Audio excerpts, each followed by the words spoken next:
नमस्कार सभी के लिए राधे राधे।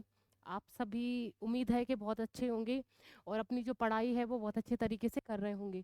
चलिए तो आज हम जो है वो 8 जनवरी का करंट अफेयर पढ़ेंगे। ठीक है। चलिए सभी लोग करंट अफेयर को बिल्कुल ऐसा ना ले हल्के में। ठीक है। बराबर पढ़ते रहें और कहीं ना कहीं आगामी जो परीक्षाएं हैं भले एग्जैक्ट ऐसे ही क्वेश्चन ना आए कि मतलब एग्जैक्ट यही वाला क्वेश्चन बन जाए। ये कोई इशू नहीं है कि ऐसा बने, पर जिससे संबंधित हम और सारी बातें भी कर लेते हैं उन चीज़ों का बड़ा महत्व है। ठीक है। तो वहाँ से क्वेश्चन भी बन सकते हैं और एग्जैक्ट ऐसा भी हूबहू क्वेश्चन बन सकता है। ठीक है। और क्या बात है ना, जैसे ये करंट अफेयर पढ़ रहे हैं, ठीक है, तो क्या होता है ना, हम आजकल की जो चीज़ें हैं जैसे तत्काल में क्या चल रहा है उससे तो रूबरू होना वो ज़रूरी है ना। भले वो एग्ज़ाम में आए चाहे ना आए, पर हमारी एक आईक्यू लेवल के लिए तो बहुत ज़रूरी है कि क्या हो रहा है कि नहीं हो रहा है, हमारा डेवलपमेंट क्या होगा, मानसिक रूप से कैसे होगा। इन चीज़ों से ही होगा जब हम रेगुलर पढ़ते रहेंगे किसी चीज़ को। ठीक है। देखते रहेंगे कौन का किस देश में क्या कैसा हो रहा है, कैसी जीडीपी क्या कैसा, तो उससे कहीं ना कहीं हमारा स्तर बढ़ेगा। ठीक है। तो करंट अफेयर से डेली जुड़े रहें। चलिए, तो क्या है भाई आज का मोटिवेशन।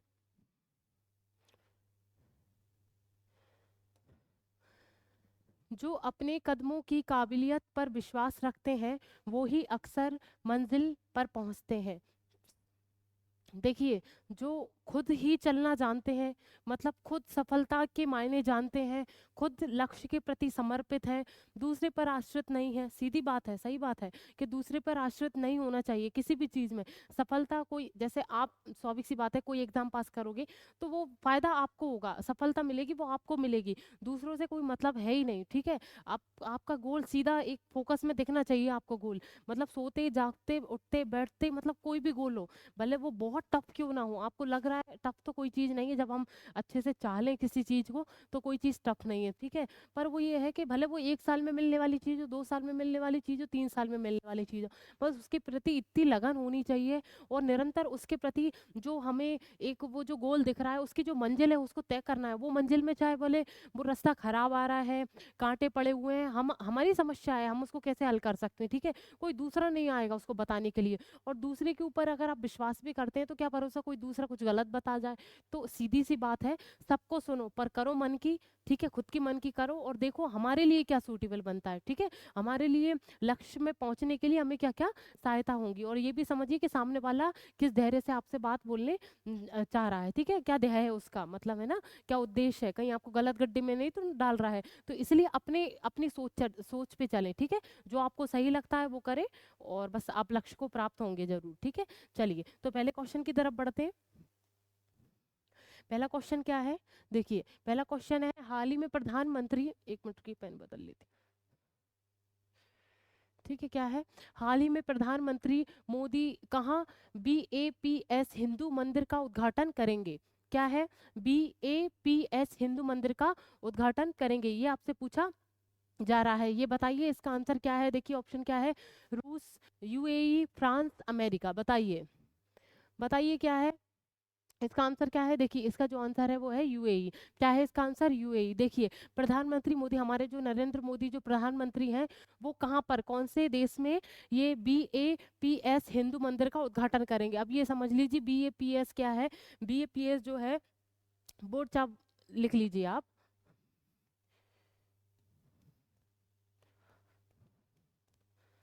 इसका फुल फॉर्म लिख लीजिए, अक्षत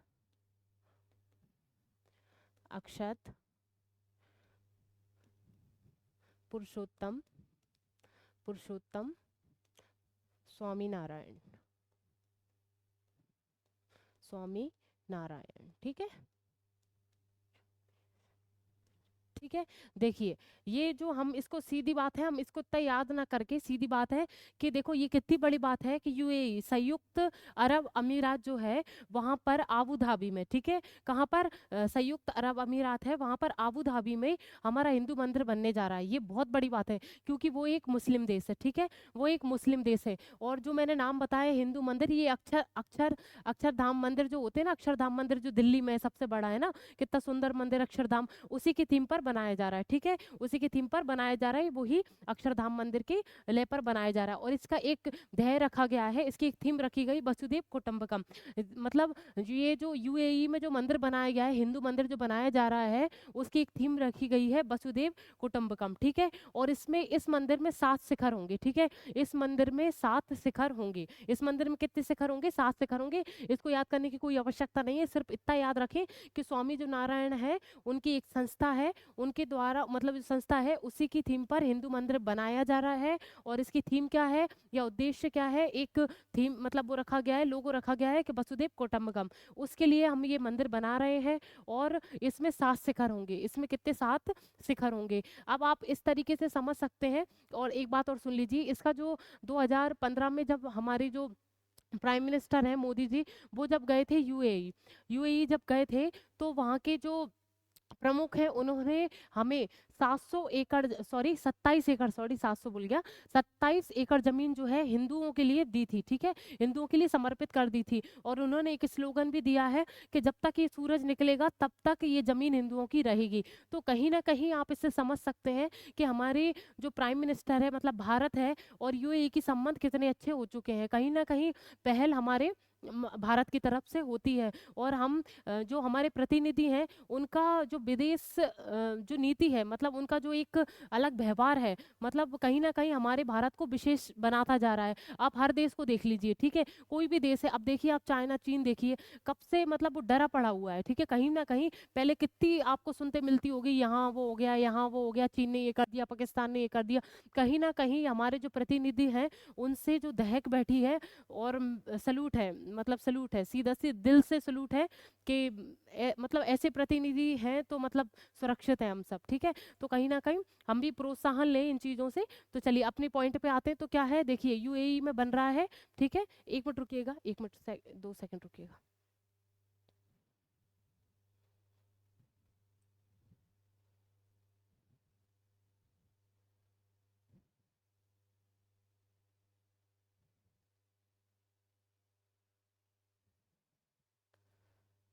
चलिए, है ना। तो यूएई में है ये मंदिर, ठीक है, 27 एकड़ मैंने आपको बता दी, 27 एकड़ जो जमीन है वो हमारे हिंदुओं के लिए सुरक्षित कर दी गई है। कि मतलब उन्होंने, मैंने आपको बोल दिया था कि जब तक सूरज निकलेगा तब तक ये धरती हिंदुओं की होगी। और वहीं पर मंदिर बन रहा है। और इसका उद्घाटन कब है ये भी देख लीजिए। इसका जो उद्घाटन है वो है 14 फरवरी। कब है इसका उद्घाटन? 14 फरवरी। और इसके जो उद्घाटन में है ना, वो हमारे जो प्राइम मिनिस्टर हैं वो भी जाएंगे और भी लोग जाएंगे। पर हमें तो प्राइम मिनिस्टर जी से मतलब है, तो वो लोग वहां पर जाएंगे। हमारे जो प्राइम मिनिस्टर, स्वाभाविक सी बात है, हिंदू मंदिर बन रहा है तो इनका तो हमारे हिंदुस्तान के लोग तो जाना ही चाहिए। तो हमारे जो प्रतिनिधि है वहां पर शिरकत करेंगे, ठीक है। और कहीं ना कहीं उसमें जो पत्थर, और ये लोहे से बिल्कुल नहीं बनेगा, इसमें लोहे का प्रयोग बिल्कुल नहीं हो रहा है, ठीक है। और ये पत्थरों पर नक्काशी की जा रही है। इसमें स्वामी नारायण जी की मूर्ति रखी जाएगी और 9 अलग देवी देवताओं की मूर्ति रखी जाएगी। मुस्लिम देश, एक ये बहुत बड़ी बात है, यूएई में मुस्लिम देश है वो, और वहां पर हिंदू मंदिर बनने जा रहा है। ये अपने आप में एक गर्व करने वाली बात है, ठीक है। चलिए, तो कहीं ना कहीं वहाँ जो यूएई में जो लोग रह रहे हैं हिंदू लोग, वहां पर उनको आस्था में उनकी बढ़ोतरी होगी और वो कहीं ना कहीं अपने मंदिरों से जुड़ाव महसूस कर सकेंगे। चलिए इसी के साथ अगले क्वेश्चन की तरफ बढ़ते हैं। और इसमें देखिए कितना रुपया खर्च हुआ है इस मंदिर में। 700 करोड़ रुपए इस पे खर्च हुए हैं, ठीक है, 700 करोड़ रुपए इस पे खर्च हुए। चलिए अगला क्वेश्चन क्या है? अगला क्वेश्चन है, नासा पृथ्वी के करीब आने वाले क्षुब्ध ग्रह एपोफिक्स का अध्ययन किस वर्ष करेगा? ठीक है, क्षुब्ध ग्रह का अध्ययन क्या नाम है, कौन सा क्षुब्ध ग्रह है? एपोफिक्स का अध्ययन किस वर्ष करेगा, ये आपसे पूछा जा रहा है, ठीक है। 2025, 2026, 2027, 2029, बताइए इसका आंसर क्या है। देखिए इसका जो आंसर है 2029। देखिए ये नासा क्या है, पृथ्वी के करीब आने पर, मतलब पृथ्वी के करीब, अब स्वाभाविक सी बात है, हमने ये सन लिया है तो 2029 है वो पृथ्वी के जो क्षुब्ध ग्रह है पृथ्वी के पास में 2029 तक ही आ पाएगा। और पृथ्वी और जो हमारी शुभ ग्रह की जो दूरी रहेगी वो कितनी रहेगी, 32,000, क्या रहेगी, 32,000 किलोमीटर जो दूरी रहेगी, तब ये अध्ययन संभव हो पाएगा। जो अध्ययन की हम बात कर रहे हैं, नासा आप सभी को पता है अमेरिका की अंतरिक्ष एजेंसी है। नासा जो है अमेरिका की अंतरिक्ष एजेंसी है। इसी के साथ साथ हम भारत की भी देख लेते हैं, भारत की अंतरिक्ष एजेंसी कौन सी है, इसरो, ठीक है, कौन सी है, इसरो। चलिए, तो नासा जो है अमेरिका की अंतरिक्ष एजेंसी है, तो वो बात कर रही है एपोफिक्स। एपोफिक्स एक क्षुब्ध ग्रह है। क्षुब्ध ग्रह कब हम अध्ययन कर पाएंगे उस क्षुब्ध ग्रह का, कि जब 2029 जो है उसके करीब आते आते, तो 13 अप्रैल, 13 अप्रैल डेट भी दी है, 13 अप्रैल, 13 अप्रैल, ठीक है, 13 अप्रैल 2029 में पृथ्वी और उस क्षुब्ध ग्रह की दूरी कितनी रह जाएगी, 32,000 किलोमीटर की दूरी पर रह जाएगा, तब हम इसका अध्ययन कर सकते हैं, ठीक है। तो नासा उस टाइम पे क्षुब्ध ग्रह की, इस क्षुब्ध ग्रह की अध्ययन करेगा, ठीक है, इस पे डीपली अध्ययन करेगा क्या कैसा है, ठीक है। और क्षुब्ध ग्रह आप सभी जानते हैं कि एक खगोलीय पिंड होते हैं, क्षुब्ध ग्रह जो है खगोलीय पिंड होते हैं, और ये हमें अधिकतर जो पाए जाते हैं, जो बृहस्पति और मंगल ग्रह है उसके बीच में ये पाए जाते हैं, ठीक है, बृहस्पति और मंगल ग्रह के बीच में पाए जाते हैं। एस्ट्रॉयड, एस्ट्रॉयड बेल्ट इसको बोलते हैं, क्योंकि ये घेरा बना लेते हैं, जैसे ये मान लीजिए ये मंगल ग्रह है और ये बृहस्पति, ठीक है, तो मान लीजिए बृहस्पति बड़ा होता है, तो यहाँ पे क्षुब्ध ग्रह है, ठीक है, यहाँ पर क्षुब्ध ग्रह इकट्ठे हो जाते हैं, ठीक है, हजारों लाखों की संख्या में यहाँ क्षुब्ध ग्रह इकट्ठित हो जाते हैं, तो हम इसको क्या बोलते हैं फिर इसी के लिए, शुद्ध घेरा। घेरा क्या बोलेंगे, शुद्ध घेरा, इसको इंग्लिश में बोलेंगे एस्ट्रॉयड बेल्ट, क्या बोलेंगे, एस्ट्रॉयड बेल्ट, ठीक है। चलिए, तो ये देख लिया आपने, अगले क्वेश्चन की तरफ बढ़ते हैं।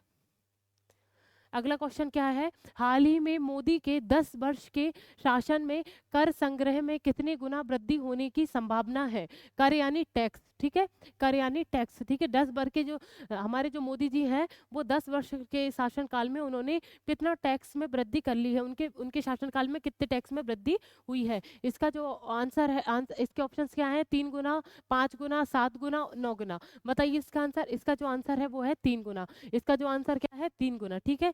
जो कर, जो टैक्स लेते हैं, ठीक है, जो किसी भी चीज में टैक्स लगता है, हम टैक्स देते हैं, आप सभी को पता है, तो उसमें इनके शासनकाल में, किसके शासनकाल में, हमारे जो प्राइम मिनिस्टर है नरेंद्र मोदी जी, उनके शासनकाल में, मतलब 10 वर्षों की अवधि में उनने कितने टैक्स की, उनके द्वारा, या मतलब ठीक है, कितने टैक्स की वृद्धि हुई, कितने टैक्स की वृद्धि हुई, ठीक है, ये पूछा गया था, तो इसका जो आंसर है 3 गुना, इसका क्या आंसर है, 3 गुना। अभी जो वृद्धि पहुंच गई है वो कितनी पहुंच गई है, 19 ट्रिलियन, कितनी पहुंच गई है, ट्रिलियन, ठीक है, 19 ट्रिलियन, ठीक है, और 3 गुना बढ़ोतरी कर दी गई है टैक्स में। चलिए,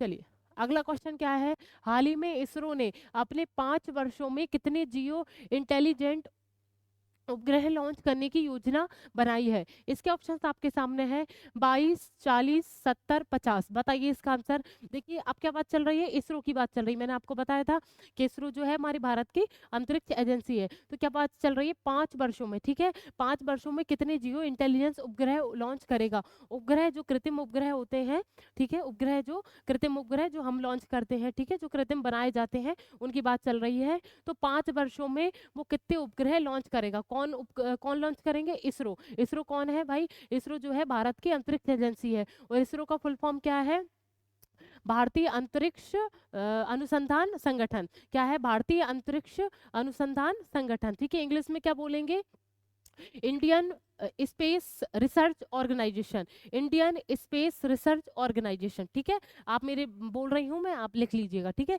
इसरो का फुल फॉर्म मैंने बता दिया है, ये भारतीय अंतरिक्ष एजेंसी है। चलिए, तो 5 वर्षों में ये कितने उपग्रह लॉन्च करेगी, ऑप्शन है आपके सामने, इसका आंसर बताइए, किसी को पता है तो इसका आंसर बताएं। चलिए, इसका जो आंसर है वो है 50, इसका कितना आंसर है, 50। देखिए, इसरो जो है 50 जो उपग्रह है वो लॉन्च करेगी, और इसका उद्देश्य क्या होगा कि भाई जो भू गर्भिक जो है ऊपर से जो ऊपर वो है, उस पर पता लगाना कि क्या हलचल हो रही है, क्या नहीं हो रही है, सैनिकों का आवागमन जो होता है, ठीक है, वायुसेना का जो आवागमन होता है उस पर निगरानी रखना, कोई बाहर से कोई अटैक तो नहीं कर रहा, उस पर निगरानी रखना, क्या क्या हालचाल है, मतलब ठीक है, ऊपर मौसम की भी जान, आपको पता है कि उपग्रह से हम संचार भी कर सकते हैं, ठीक है, और हम दूरदर्शन वगैरह संचार इससे ही चलाते हैं, ठीक है, और कहीं ना कहीं मौसम की जानकारी भी हमको प्रदान करता है, तो हम कहीं ना कहीं इसके बहुउद्देशीय, इसके बहुउद्देशीय हमने एक ये उपग्रह 50 उपग्रह लॉन्च किया जाएगा, वो 5 वर्षों के अंदर अंदर इसरो इसको लॉन्च कर देगी, 5 उपग्रह को, सॉरी 50 उपग्रह को ये लॉन्च कर देगी। चलिए अगले क्वेश्चन की तरफ बढ़ते हैं। हाँ, एक ये चीज मैं आपको बताना भूल गई, ये पढ़ के मुझे ध्यान आया कि इसरो के जो प्रमुख हैं वो एस सोमनाथ हैं। ठीक है, सभी को पता होगा, पर फिर भी अगर नहीं पता है तो इसको लिख लें। ठीक है, इसरो के जो प्रमुख हैं उनका नाम क्या है? एस सोमनाथ। क्या है? एस सोमनाथ। चलिए, हाँ, अगला क्वेश्चन क्या है? हाल ही में अमेरिका ने किस देश को 250 मिलियन डॉलर के अंतिम सैन्य सहायता पैकेज की घोषणा की है? इसके ऑप्शंस आपके सामने हैं: यूक्रेन, फिलिस्तीन, पाकिस्तान, अफगानिस्तान। ये तो आंसर सभी बता सकते हैं क्योंकि ये तो बहुत पुराना मामला है और सभी को पता होना चाहिए। चलिए, तो क्या पूछा जा रहा है कि अमेरिका ने किस देश को 250 मिलियन डॉलर की सैन्य जो पैकेज है, सैन्य पैकेज, या मतलब यानों से संबंधित, ठीक है, पनडुब्बियां वगैरह सब कुछ प्रदान की है, ठीक है, सैन्य यानी सामरिक जो युद्ध सामग्री होती है वो प्रदान की है, वो पूछा जा रहा है किस देश को प्रदान की है अमेरिका ने। चलिए, तो इसका आंसर है यूक्रेन। सभी को पता है कि यूक्रेन जो है, अमेरिका जो है यूक्रेन का सपोर्टर है, ठीक है, यूक्रेन को सहायता कर रहा है। देखिए, जब 2022 फरवरी में रूस ने क्या किया था? यूक्रेन पर हमला किया था, यूक्रेन पर हमला किया था, ये सभी को पता होगा। बहुत अच्छी न्यूज़ क्या, वो बहुत दिनों से चल रही है, ठीक है, तब से ही चल रही है। तो रूस पर जो है हमला किया था, रूस ने हमला किया था, सॉरी, यूक्रेन पर, ठीक है, रूस ने हमला किया था यूक्रेन पर, और अमेरिका जो है वो यूक्रेन का सपोर्टर है, ठीक है। अब देखिए, ये विवाद क्यों हुआ था भाई? ये क्यों हमला किया रूस ने इसलिए हमला किया था कि जो नाटो है, आपने सुना होगा नाटो के बारे में कि ये एक सैन्य संगठन है, कहीं ना कहीं देशों की एक सहमति है इस पर। जब सामरिक कोई सहायता प्रदान करना होता है और मतलब सहायता करनी होती, तो ये सैन्य संगठन एक तरीके से काम करता है, नाटो, ठीक है, उसका क्या नाम है? नाटो, ठीक है। अब उसमें क्या हो रहा था भाई? यूक्रेन उसमें भागीदारी ले रहा था, यानी उससे जुड़ रहा था, और रूस इसके खिलाफ था कि यूक्रेन उससे नहीं जुड़ना चाहिए, ठीक है, यूक्रेन उससे नहीं जुड़ना चाहिए, कि कहीं ना कहीं रूसी जो भाषाई लोग हैं वो कम है, यूक्रेन वाले जो लोग हैं वो बहुत ज़्यादा हैं, और कहीं न कहीं रूसी जो भाषा ही जो बोलने वाले लोग हैं, कहीं न कहीं उनको दबाया जा रहा था, और रूस को ये डर था कि यूक्रेन अगर नाटो में सम्मिलित हो गया तो कहीं न कहीं आगे भविष्य के लिए घातक होगा। इसलिए ये नाटो में ये जुड़ने नहीं दे रहा था यूक्रेन। इसी पर विवाद है, ठीक है? इसी पर विवाद है, और कहीं न कहीं अमेरिका यूक्रेन की सहायता कर रहा है, और अभी जो सहायता की है वो कितने की है?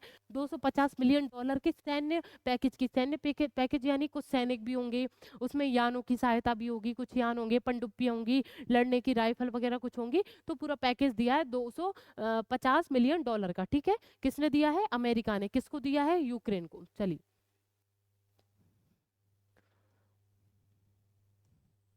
चलिए अगला क्वेश्चन क्या है? हाल ही में हुंडई मोटर इंडिया ने किसे अपना ब्रांड एम्बेसडर नियुक्त किया है? इसके ऑप्शंस आपके सामने हैं: दीपिका पादुकोण, आलिया भट्ट, रणबीर कपूर, सोनू सूद। बताइए इसका आंसर क्या है?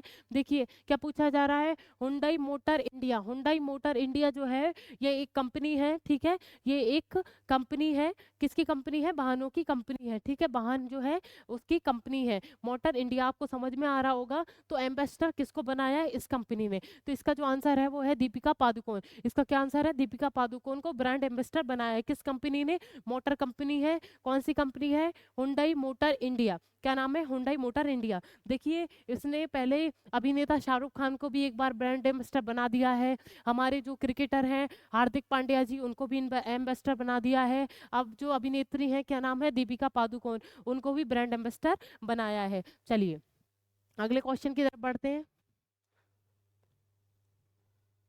देखिए, 7वां क्वेश्चन है: हाल ही में किस राज्य के मुख्यमंत्री ने अभय हस्तम कार्यक्रम लॉन्च किया है? इसके ऑप्शंस आपके सामने हैं: केरल, उड़ीसा, तेलंगाना, कर्नाटक। बताइए, किस राज्य के मुख्यमंत्री ने अभय हस्तम जो कार्यक्रम है वो चलाया है? कौन से मुख्यमंत्री ने, किस राज्य के मुख्यमंत्री ने, ये आपसे पूछा गया है। इसका जो आंसर है वो है तेलंगाना। इसका क्या आंसर है? तेलंगाना। आप सुन रहे होंगे कि नई नई अलग अलग घोषणाएं की जा रही हैं, और जब चुनाव से पहले जब चुनाव नहीं हुआ था उससे पहले 6 गारंटी जो वो थी, बोला था कि हम ये जो 6 शर्तें हैं या गारंटी है वो हम पूरी करेंगे जैसे ही हम चुनाव जीत जाते हैं। तो कांग्रेस जैसा कि शर्तों के अनुसार चुनाव जीत गई है, अब उनकी शर्त के अनुसार उनको वो 6 गारंटियाँ पूरी करनी है और उन्हीं उसी के तहत उन्होंने अभय हस्तम कार्यक्रम चलाया है, अभय हस्तम कार्यक्रम चलाया है। इसका उद्देश्य देख लीजिए, उसका इसका उद्देश्य क्या है भाई, कि 65 उम्र से जो अधिक महिलाएँ हैं या 65 उम्र तक की जो महिला है, मतलब 65 से ऊपर, ठीक है, 65 या 65 से ऊपर की जो महिलाएं हैं, वरिष्ठ महिलाएं हैं, उनको कहीं ना कहीं आर्थिक सहायता दी जाएगी, आर्थिक सहायता दी जाएगी, ठीक है। तो इसका एक ये उद्देश्य है। और 6 गारंटी मैंने आपको बताया था कि वो घर बना 6 गारंटी कुछ ऐसी है, घर बनाने के लिए पैसा देना, ठीक है। बहुत सारी बसों में जो तेलंगाना की जो बसें हैं वहाँ पर महिलाओं को बिना टिकट के, मतलब बिना पैसे का, मतलब आप बिना टिकट का आप मतलब यात्रा कर सकती हो, ठीक है, कोई पैसा नहीं लगेगा, फ्री में आप बस में यात्रा कर सकती हो तेलंगाना में सारी महिलाएं। तो कुछ ऐसी 6 गारंटियां उनको शर्त की थी उन्होंने, भाई ये शर्त था कि अगर आप हमें जिताते हैं तो हम ये 6 गारंटी पूरी करेंगे, ठीक है। और कहीं ना कहीं देखिए, अब तेलंगाना के जो मुख्यमंत्री उनका नाम क्या है, मैंने आपको बहुत बार बता दिया है, रेवंत रेड्डी। क्या नाम है? रेवंत रेड्डी, ठीक है, क्या नाम है? रेवंत रेड्डी। चलिए तो देखिए अब और फिर क्या है ना, अब इनका जो ये जो गारंटी है वो पूरी करने में ये देरी कर रहे हैं, ठीक है, जो 6 गारंटी है उनको करने में देरी कर रहे हैं।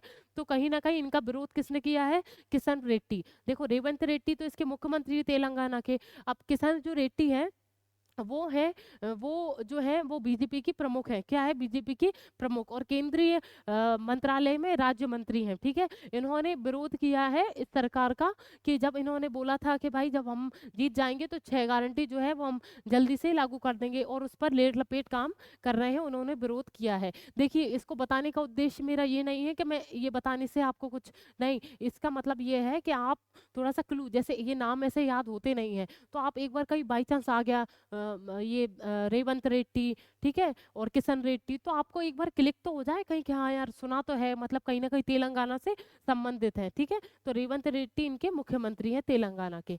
चलिए अगले क्वेश्चन की तरफ बढ़ते हैं। देखिए अगला क्वेश्चन क्या है, हाल ही में दुनिया का दूसरा सबसे बड़ा वैश्विक इस्पात उत्पादक कौन बना है? इसके ऑप्शंस आपके सामने हैं। पहला है भारत, चीन, जापान, रूस। बताइए इसका आंसर क्या है भाई? चलिए इसका जो आंसर है वो है, क्या है? दूसरा सबसे बड़ा वैश्विक, इसका जो आंसर है वो है भारत। इसका क्या आंसर है? भारत। दूसरा सबसे बड़ा वैश्विक इस्पात उत्पादक जो है वो है भारत, ठीक है। भारत जो कच्चा स्टील जो उत्पादित करता है, स्वाभाविक सी बात है, आपको सभी को पता है इस्पात का इकाई से मिलकर कार्बन से, स्टील से मिलकर बनता है, तो कच्चा जो माल है वो स्टील और ये सब चीजें होती हैं। तो कच्चा स्टील जो है वो भारत में दूसरे नंबर पर ये सबसे बड़ा इस्पात उत्पादित बन जाता है, ठीक है। अब देखिए दूसरे की बात चल रही है, स्वाभाविक सी बात है, दुनिया में दूसरा सबसे बड़ा, ये तो हमने देख लिया इस्पात उत्पादित कौन करता है, वो करता है भारत। और पहले नंबर पर कौन करता है? फर्स्ट नंबर पे करता है चीन। कौन करता है? चीन। और थर्ड नंबर पे कौन करता है? जापान। कौन करता है? जापान। और ठीक है, और ये सेकंड नंबर हमने अभी पढ़ ही लिया, ठीक है। ठीक है, कच्चा जो स्टील है, कच्चा जो माल है स्टील का, वो यहाँ पर उत्पादित किया जाता है और स्वाभाविक सी बात है यहाँ स्टील मिलता ज्यादा उत्पादित है, तो स्वाभाविक सी बात इस्पात भी यहाँ पर ज्यादा बनता है। तो फर्स्ट नंबर पर चीन, दूसरे नंबर पर भारत, तीसरे नंबर पर जापान। चलिए दुनिया के लेवल पे बात कर रहे हैं, ठीक है, वैश्विक स्तर की बात चल रही है। चलिए हाल ही में किसने राजस्थान डीजीपी का अतिरिक्त कार्यभार संभाला है? ये हमने क्वेश्चन पहले भी पढ़ लिया है, राजस्थान का नहीं, बिहार से संबंधित क्वेश्चन पढ़ा है, ठीक है।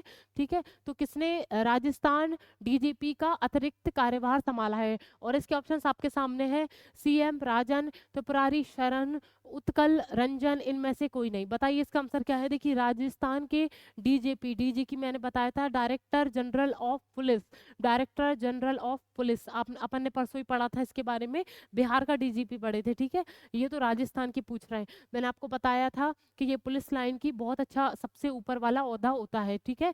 जब आईपीएस ऑफिसर, जब भी कोई यूपीएससी पास करके आईपीएस ऑफिसर बनता है और उसको कई साल अनुभव हो जाता है, मतलब कई साल अनुभव करने के बाद, अनुभव प्रदान करने के बाद, तब उसको डीजीपी की पोस्ट दी जाती है, ठीक है। ये अपर लेवल का पोस्ट होता है। ये अनुभव के कई अनुभव, बहुत साल अनुभव हो जाने के बाद ये प्रदान किया जाता है। तो किसको मिला है? उत्कल रंजन। किसको मिला है? उत्कल रंजन। वो भी कहाँ के हैं? राजस्थान। ठीक है, राजस्थान डीजीपी के पद पर ये चयनित हुए हैं। या अतिरिक्त कार्यभार संभाला है, अतिरिक्त कार्यभार संभाला है इन्होंने। ठीक है, चलिए राजस्थान का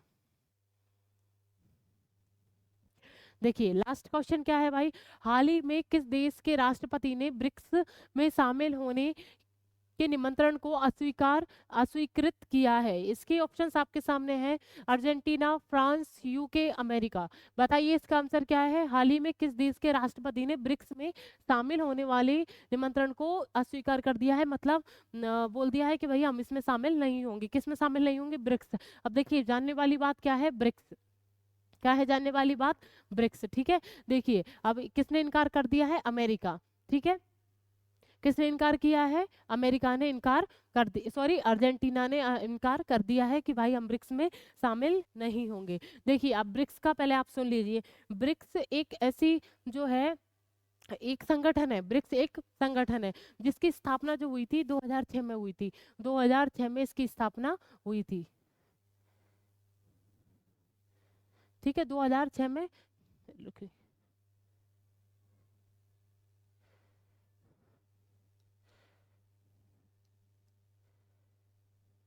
ब्रिक्स। ठीक है, ब्रिक्स की जो स्थापना है वो 2006 में हुई थी। सॉरी।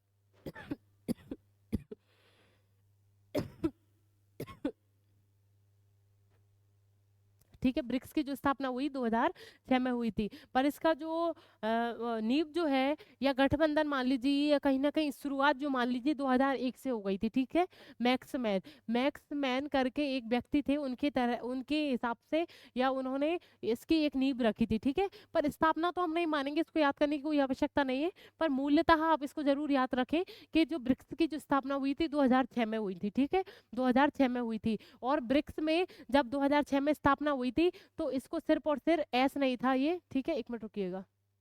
ये क्या? ब्रिक था। जब हम सिर्फ और सिर्फ जब हमने 2006 में स्थापना की थी, जब ब्रिक था। ठीक है, एस नहीं जुड़ा था, मैं आपको बताऊंगी। ठीक है, एस नहीं जुड़ा था, तो हमने ब्रिक 2006 में स्थापना की। तो इसमें कितने देश थे जब? देखिए, ब्राजील, रसिया, इंडिया, चाइना। कितने देश थे जब जब स्थापित हुआ था 2006 में, जब हमने स्थापना की थी ब्रिक की? तो क्या थी? ब्राजील, रसिया, इंडिया, चाइना। ठीक है, अब क्या हुआ भाई? 2009 में सबसे पहले इसका बैठक हुई, या शिखर सम्मेलन, जो आपने अभी सुना होगा शिखर सम्मेलन होते हैं, ब्रिक्स के शिखर सम्मेलन होते हैं। 2009 में जब इसकी शिखर सम्मेलन हुआ इसका, जब इसका शिखर सम्मेलन हुआ, तो सबसे पहला शिखर सम्मेलन कब हुआ? 2009 में हुआ। ब्रिक्स का शिखर सम्मेलन कब हुआ? 2009 में। और फिर क्या हुआ? 2011 में। 2011 में जो है फिर एक और देश इस पे आकर मिल गया। कौन सा था? South Africa. South Africa. तो इसका फुल नाम हमने क्या दे दिया? ब्रिक्स। फिर हमने इसको एस और जोड़ दिया, तो इसका पूरा नाम क्या होगा? ब्रिक्स। ठीक है, तो अब हम कितने 2011 पे हमने कितने देश जोड़ लिए थे? कौन सा? ब्राजील, रसिया, इंडिया, चाइना, साउथ अफ्रीका। ठीक है, 2006 में इसकी स्थापना हुई, 2009 में इसका प्रथम सम्मेलन हुआ, और जो 2011 में जो है उसका जो हम साउथ अफ्रीका इसमें जुड़ा था। ठीक है, साउथ अफ्रीका इसमें जुड़ा था। अब ये और ध्यान देने वाली बात है कि ये ब्रिक्स है वो क्या काम करता है। ठीक है, ब्रिक्स है वो क्या काम करता है? ब्रिक्स जो है कहीं ना कहीं जो अर्थव्यवस्था को बढ़ाना, और जो सामुदायिक जो मुद्दे हैं उस पर विचार करना। ठीक है, और जो विदेशी मुद्रा है वो कितनी आती जाती है, मतलब पूरा उसका नियंत्रण करना। ठीक है, देखना क्या कैसा हो रहा है अर्थव्यवस्था में। उसका मेन उद्देश्य क्या है? अर्थव्यवस्था को उन्नत बनाना। कहीं ना कहीं अर्थव्यवस्था को उन्नत बनाए, ये देश मिलकर अपने अपने क्षेत्र में अर्थव्यवस्था को उन्नत बनाते हैं और एक दूसरे का सपोर्ट करते हैं। अब सबसे खास बात और देख लीजिए कि ब्रिक्स जो है उसमें देशों की बढ़ोतरी हो रही है। अब हमने 1 जनवरी 2024 से 1 जनवरी 2024 से 6 देशों को और इसमें मिक्स कर लिया है। 6 देशों को और मिक्स कर लिया है। कब से? एक बात तो पहले ही हो गई थी कि 6 जो है हमारे मोदी जी ने ही, आप देख रहे होंगे, आप गूगल पर डाल के देखिएगा, तो उन्होंने एक भाषण में ही बताया है कि देखिए 6 देश जो है वो ब्रिक्स में जुड़ेंगे। पर जो औपचारिक रूप से 1 जनवरी 2024 से इनको ब्रिक्स का हिस्सा माना जाएगा। तो स्वाभाविक सी बात है, अब ये हमारे हमारे 6 देश और जुड़ गए हैं, 6 देश और जुड़ गए हैं 2024 1 जनवरी 2024 से। तो ब्रिक्स के जो सदस्य हैं वो कितने हो गए हैं, 11। ठीक है, कितने हो गए हैं, 11। ठीक है, 11 सदस्य जो ब्रिक्स के हो चुके हैं। ठीक है, 5 हमने हमारे पहले थे, हमने 6 और जोड़ दिए हैं। 6 कितने देश और जुड़ रहे हैं, 6 देश और जुड़ रहे हैं। तो स्वाभाविक सी बात है ब्रिक्स में कितने हो गए, 11। अब ये देख लीजिए कि ये 6 देश हैं वो कौन कौन से हैं, 6 देश हैं वो कौन कौन से हैं। ये लिखिए ईरान, लिखिए ईरान, एक मिनट रुकिएगा, Iran, Ethiopia, Ethiopia, Ethiopia, Ethiopia, Egypt, Egypt. ठीक है, ईरान, इथोपिया, इजिप्ट, यूएई,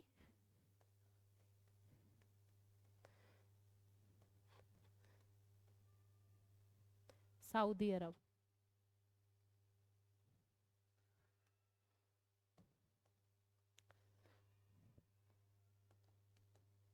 ठीक है, सऊदी अरब। अब देखिए ये 6 देश थे। ठीक है, इसमें अर्जेंटीना भी था, इसमें क्या था, अर्जेंटीना भी था। ठीक है, इसमें क्या था, अर्जेंटीना। एक मिनट रुकिएगा जरा।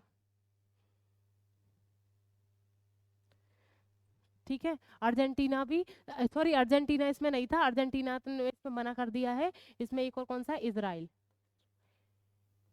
ठीक है, इजराइल। ठीक है, कितने देश हो गए, ये हमारे हो गए 6 देश। ठीक है, 6 देश से ज्यादा हो गए क्या, ईरान, इथोपिया, इजिप्टा, यूएई, साउथ, हाँ ठीक है, 6 देश हो गए हैं। ठीक है, ये 6 देश जो हैं वो 1 जनवरी 2024 से शामिल हो चुके हैं। ठीक है, 1 जनवरी 2024 से ये ब्रिक्स में शामिल हो चुके हैं। तो टोटल संख्या क्या हो गई है, 11। ब्रिक्स के जो संगठन है उसमें देशों की संख्या कितनी हो गई, 11। ठीक है, मैंने इसका उद्देश्य आपको बता ही दिया है। 2006 में इसकी स्थापना हुई थी, 2009 में इसका पहला जो शिखर सम्मेलन है वो हुआ था, और 2011 में है साउथ अफ्रीका जो मिला था उसमें। ठीक है, और फिर 6 देश और मिल गए 1 जनवरी 2024 से, 6 देशों को और मान्यता इसमें मिल गई है। ठीक है, 6 देशों में और इसकी मान्यता मिल गई है। और हमने देखो अब शिखर सम्मेलन जब से ही हो रहे हैं, ठीक है, 2009 से शिखर सम्मेलन चले आ रहे हैं। अब हमारे भारत के संदर्भ में बात करें तो हमने इसके जो ब्रिक्स के जो शिखर सम्मेलन है वो शिखर सम्मेलन 3 शिखर सम्मेलन हमारे भारत में हुए। ठीक है,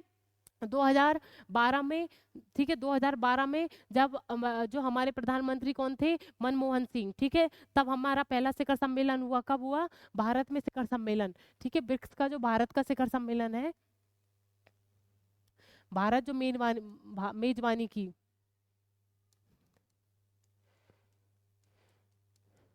ठीक है, ब्रिक्स की। ठीक है, जो शिखर सम्मेलन होते हैं ना उसकी।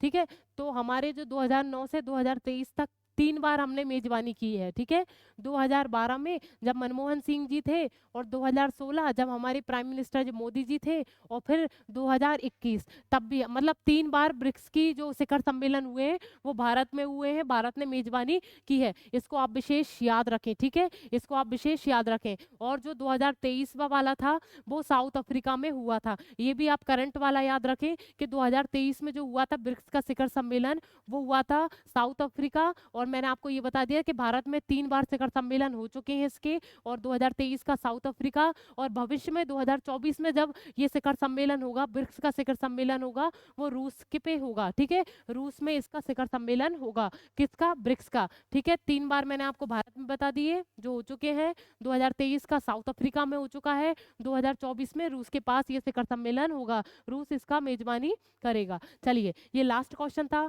उम्मीद है कि आप सभी को समझ में आ गया होगा। चलिए, ये लास्ट क्वेश्चन था जी। देखिए, अब जो कल क्वेश्चन पूछा गया था उसका आंसर देख लीजिए। क्वेश्चन क्या पूछा गया था कि एशियाई शेरों की आबादी, मतलब एशियाई शेरों का जो वो है वो स्थान कहाँ था। ठीक है, कहाँ पर उनको ठहराया जा रहा है। और ये और देख लीजिए, प्रोजेक्ट जो लॉयन है उसकी शुरुआत है 2021 में केंद्र शासन के द्वारा की गई थी। प्रोजेक्ट जो लॉयन है उसकी जो शुरुआत है वो 2021 में केंद्र सरकार के द्वारा की गई थी। और एशियाई शेरों का, देखिए, एशियाई शेर केवल गुजरात के गिर राष्ट्रीय उद्यान में पाए जाते हैं, ये सभी को पता है, इसका आंसर यही है। ठीक है, क्या है, गुजरात के गिर राष्ट्रीय उद्यान में पाए जाते हैं। किसकी बात चल रही है, एशियाई शेरों की बात चल रही है। चलिए, अगले आज का जो क्विज है वो और देख लेते हैं, क्या क्विज है। देखिए, हाल ही में खोजी एक नई प्रजाति पेनकोरियस, क्या है? पेनकोरियस, क्या है? पेनकोरियस जो है सेवेस्टियानी, पेनकोरियस सेवेस्टियानी किस जीव से संबंधित है? ठीक है, ये जो प्रजाति है, प्रजाति का क्या नाम है? एक बार और पढ़ लीजिए, बार बार पढ़ने से क्या होता है कि आपको वो याद हो जाती है। क्या है? पेनकोरियस सेवेस्टियानी जो प्रजाति है वो किस जीव से संबंधित है? किस जीव से संबंधित है, ये इसको आपको बताना है। ठीक है, चलिए इसी के साथ फिर अब मैं कल मिलती हूँ। राधे राधे।